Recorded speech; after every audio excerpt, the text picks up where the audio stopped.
doing an attic inspection, you see the deer mice. The deer mice, and some of them are getting off. So there's a lot of rodent activity up here. And also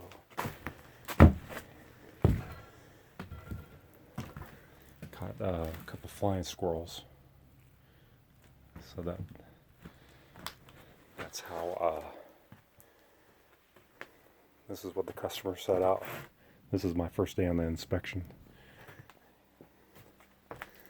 So just a lot of rodent activity and flying squirrel activity. Probably coming through gaps. The drip edge gap, also the vents. So we need to do a lot of pest proofing. You see all the acorns brought in. Got to do a lot of pest proofing from the outside to prevent the creatures from getting in. So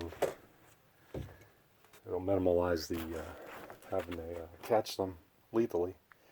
We use humane live traps for the squirrels, but that's just collateral damage when you're doing a rodent trapping program. You end up catching the small wildlife as well.